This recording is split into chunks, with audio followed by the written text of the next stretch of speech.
Welcome back to another episode of the Casey Campbell podcast. Casey Campbell with you, of course. Pleased to be joined by Nick Maksimchuk of the head football coach at Birch. How's it going? Good. Thanks for inviting me on and talk some Birch football.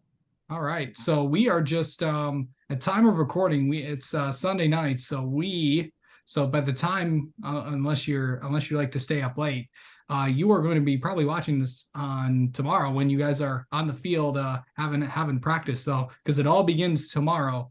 Just talk about how the summer's been going.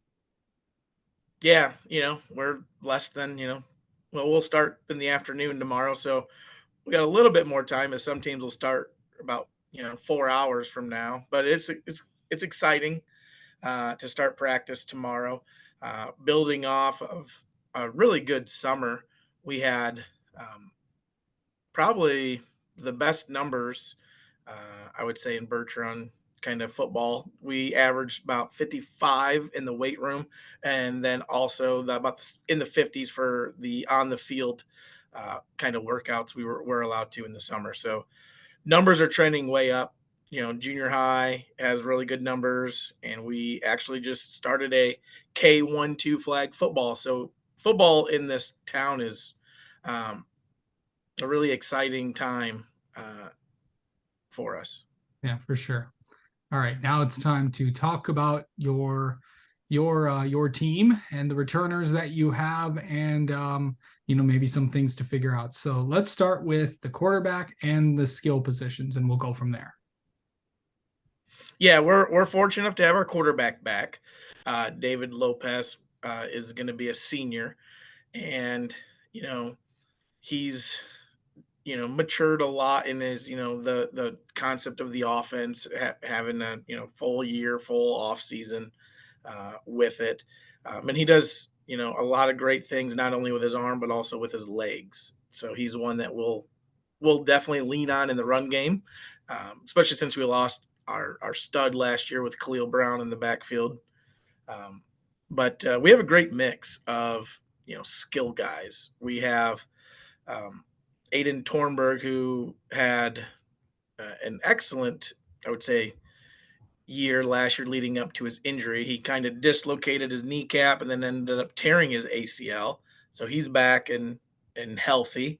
Um, Knock on wood, he stays healthy. He was getting a lot of playing time in the beginning of the year last year. Had a few touchdowns. He complimented Khalil really well, but we feel Aiden, Chase Nostrand, who's going to be a junior, can definitely carry the load in the backfield. And then we'll look at sophomore Wyatt Stevens to run the ball as well. But we're also very fortunate on the ends at wide receiver. We have two returning starters with Jackson Martinez, who was also a all conference, second team all conference, all region defensive back. So it's nice to have him there too. And then Gage Martinez, they're cousins. So we got cousins on the at wide receivers, and Gage and Jackson were both two-way starters Yeah. last year. So we got them back as well. And then our slot H back, Aiden was that last year, and we also had Hunter Zamitis, who's also coming back from injury. So we have a really good mix of experience and guys that um, can kind of step up and be the leader, especially in the offensive side this year. All right, let's go to the offensive line and the defensive line. Where are we at in that area? Yeah, our O line. Yeah, our O line is anchored. We got two um, guys who have quite a bit of experience. Actually, three. Donald Marcino is our returning center, but we also have Ryan Walkner, our right tackle back, and Frank Stevens, our left guard. Who Frank's started when he was a sophomore, so he's a senior. And then we got Hunter Hall. He's going to see some time at guard. He got in last year near the end of the year on some varsity playing time. So we really only have one spot on the O line that probably hasn't got a lot of playing time. But we have two really good guys that can kind of go for that spot, and then we can move some guys around too with Jordan Ledford and Trent Dalek um, looking in to play that left tackle or left guard spot. Yeah. And Okay. then D So, lineman yeah. was that? Go ahead. Yeah, D lineman. It's the same group. You know, we're not big enough to two platoon, but we got Jordan Ledford, Brendan Ashley on the defensive side, on the our tackle or our ends, and then Frank and Ryan Walkner can definitely play our nose and our tackle position in our 3-4 defense. So we'll be able to use a lot of our offensive linemen and uh, you know on the defensive side of the ball, but running a three front, we can kind of also rest some of those guys and get a good rotation going on. Yeah. All right. Let's go to linebackers in the secondary. Where are we at in that? Yeah, linebackers, we have, when you look at us, we got a lot of guys returning, especially on the defensive side of the ball. We lose some very good seniors we had. Um, but at linebackers, we got, Alex Chase, Darren Cummings. They've definitely, this will be they started, got solid playing time as sophomores and started last year as juniors. Gage Martinez, who started at wide receivers, also going to look at offensive linebacker or outside linebacker, offensive line, outside linebacker. Um, and then we'll look at Chase Nostrain, who played safety for us last year, bringing him down to OLB. Um, but we have a really good mix on both sides of the ball with guys that have going into their second year starting. But we also have some new guys coming in, but they have seen time on Friday nights, so it's not like they're brand new coming into a varsity role. Yeah. And the Okay. secondary, we're excited about our secondary because Jackson is back at DB. He's a really good corner. Other corner, we got Hunters of Midas. He had an injury last year that kept him out for the pretty much the whole season.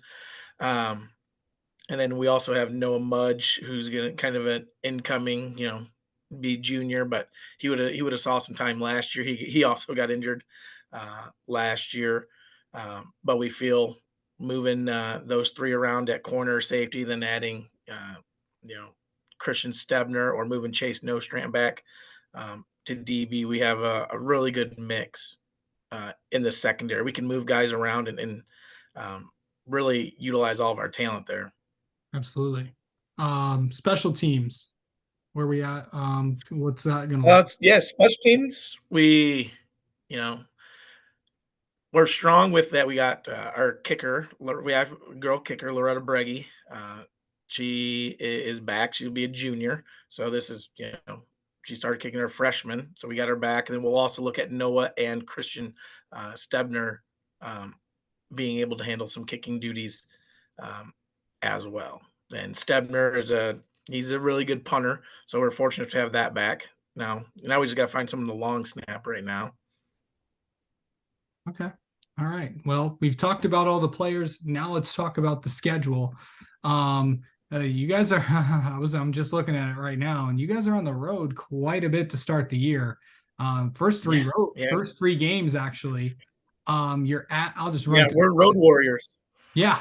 Yeah, and So we're away. We're away for our scrimmage too. We're going to Ithaca. We're going to scrimmage at their wonderful facilities.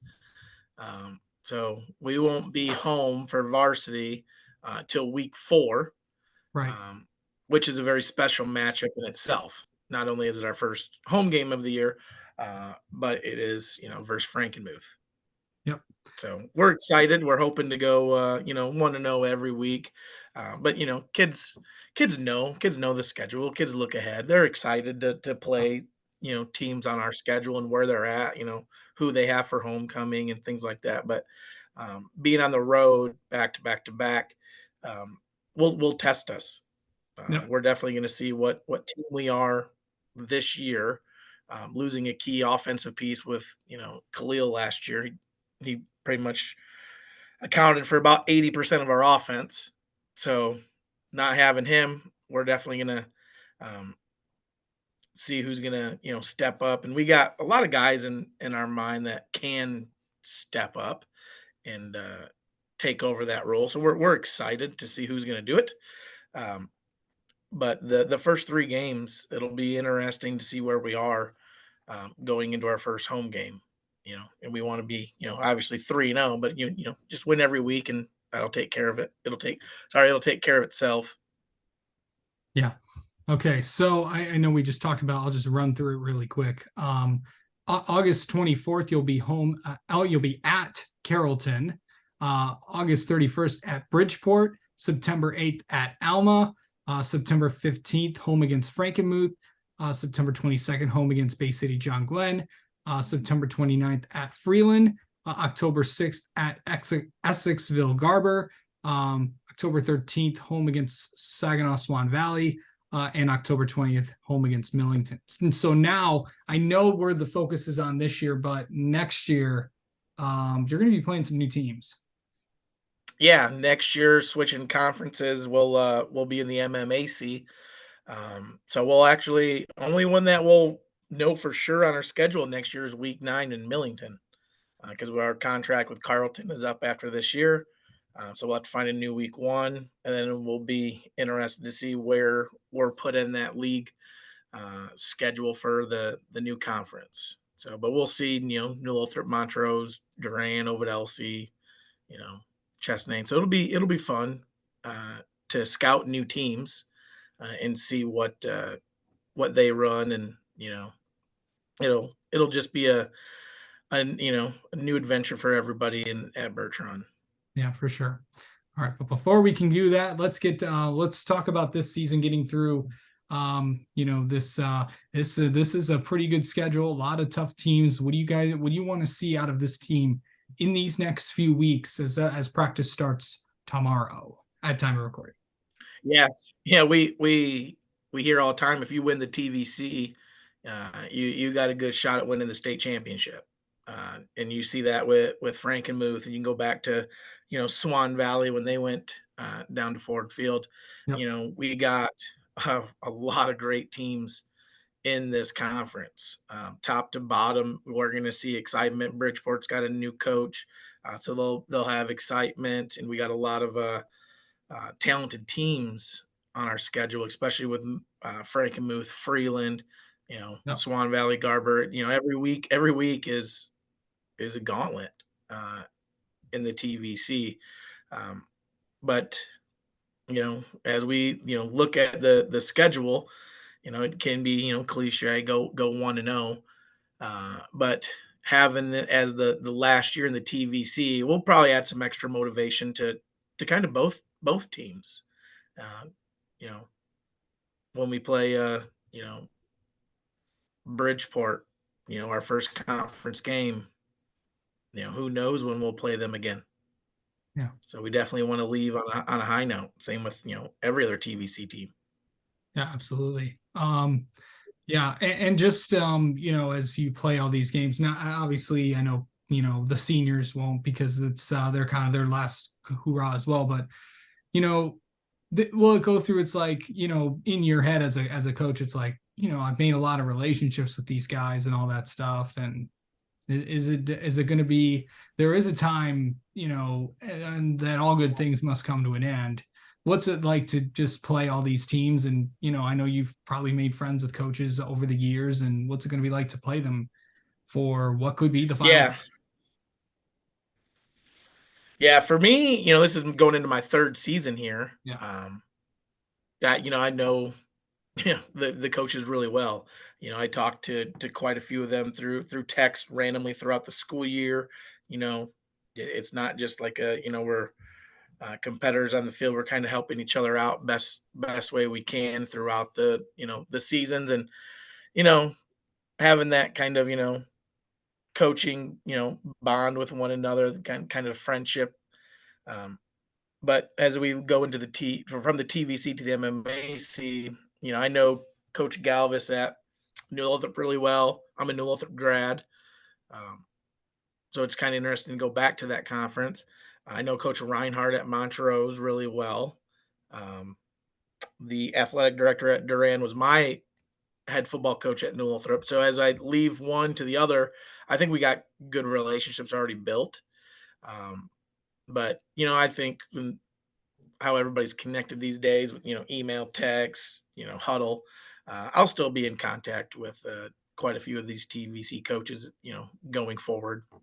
Yeah, You know, we could help each other out here and there. So having that, you know, it will stink not seeing some of them, but we're excited to see what this new conference brings. absolutely. All right.